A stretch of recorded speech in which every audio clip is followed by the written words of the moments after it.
finally putting America first.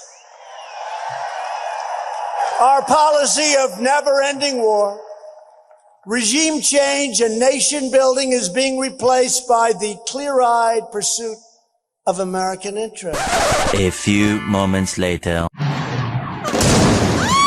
Colombia is very sick too, run by a sick man who likes making cocaine and selling it to the United States. Se quiere es codicia y violencia más para hacer de esta esquina hermosa del continente suramericano una Siria, un Irak. La lista de los amigos de Stein que no quiere que aparezca la lista en los Estados Unidos.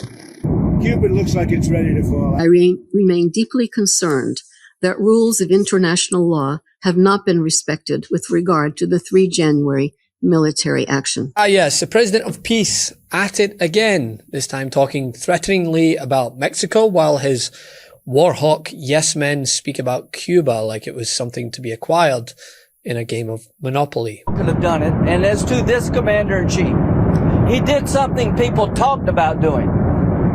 You just wait for Cuba. In our backyard, we're going to have allies in these countries doing business with America, not narco-terrorist dictators killing Americans. This is a big frigging day. And everybody in the world is thinking differently than they were just a few days ago because of what you did. But at the UN, diplomats, longtime US allies, and world powers alike are publicly condemning the Trump regime over this attack after the military strikes in Venezuela, which resulted in Venezuelan President Nicolas Maduro being captured and flown to the US for prosecution, as well as resulting in, over 40 deaths that it's been reported, despite what Fox News will have you believe. To execute these orders in order to take people like this down.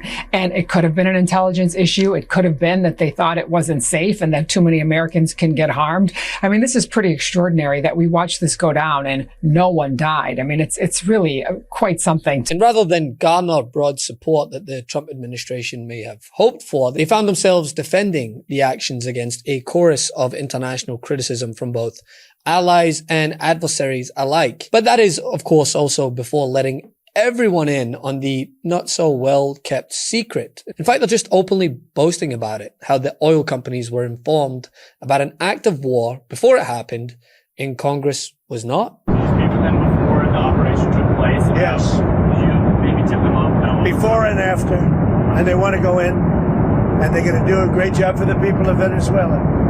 And they're going to represent us well. An emergency session of the UN Security Council was convened. And what happened there tells you a lot about how the world is now seeing the United States. Representatives from countries including Brazil, Mexico, and Colombia denounced the US intervention as a, quote, crime of aggression and a violation of Venezuela's sovereignty. Mr. President, the unilateral military strikes carried out by the United States of America against Venezuela and the abduction of President Nicolas Maduro and his spouse from Venezuelan territory for transfer to the United States wantonly violates the sovereignty and territorial integrity and independence of Venezuela. These actions are also in stark contrast to our established legal norms, reinforcing the belief that might is right and undermining diplomacy. History has repeatedly demonstrated that military invasions against sovereign states yield only instability and deepen crises. Unlawful unilateral force of this nature undermines the stability of the international order and the principle of equality among nations. Such use of force also undermines the institutional infrastructure established to regulate relations among nations. We have seen examples of these in Libya, Iraq, and countless cases in Africa where foreign interventions and interference create security crises and undermine national governance institutions cultivated through nuanced and complex national contexts. South Africa stresses that allegations of internal governance challenges, human rights concerns, or acts of criminality by a head of state cannot justify a breach of the Charter's prohibition on the use of force, particularly Article 2.4 of the Charter. The peaceful resolution of disputes and internal matters must proceed in accordance with international law and through multilateral mechanisms. Additionally, under international law, a state has exclusive jurisdiction over persons and conduct within its own territory. Any enforcement of domestic law, including arrest by one state within the territory of another state without the state's consent, is an unlawful violation of sovereignty. There are recourse mechanisms at the disposal of states to implement international law. This includes taking action by bringing a case before the International Court of Justice or seeking action from the Security Council. I mean, even China and Russia were chiming in, which tells you everything. There is no and can be no justification for the crimes cynically perpetrated by the United States in Caracas. We firmly condemn the U.S. act of armed aggression against Venezuela in breach of all international legal norms.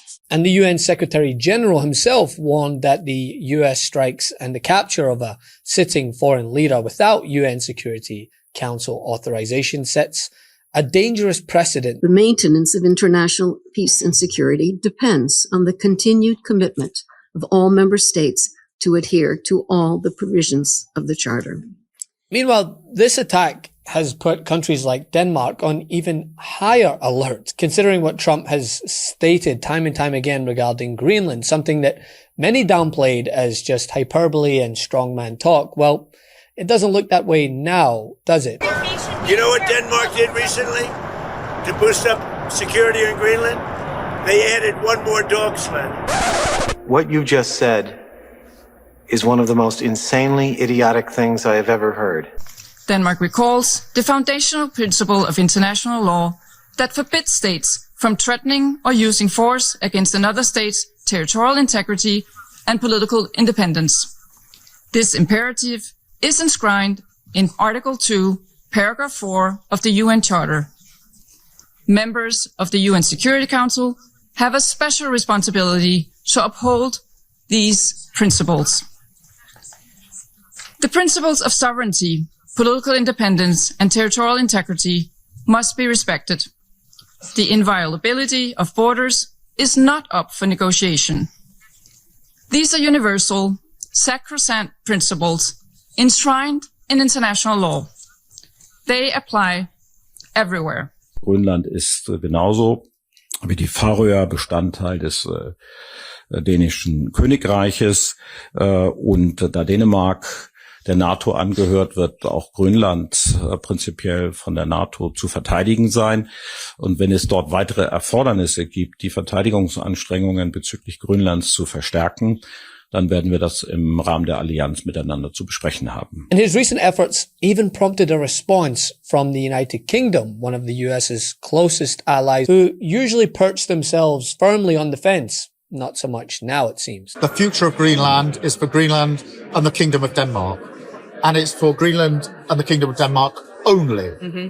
Denmark is a close ally of the United Kingdom in Europe and a close ally in NATO. And so it's very important we stand by our ally and very clear about the future of Greenland. And that's your message to Donald Trump as well when you speak to him next? It's my consistent message in relation to Greenland. And so that's not a new position. It is the future for Greenland is for Greenland and the Kingdom of Denmark. They are a European ally, they're a NATO ally, and we stand with Denmark. Greenland is part of the Kingdom of Denmark. Our close European partners, our long-standing NATO allies, and all our countries work closely together on security issues and will always do so. The future of Greenland is a matter for the Greenlanders and Danes and no one else.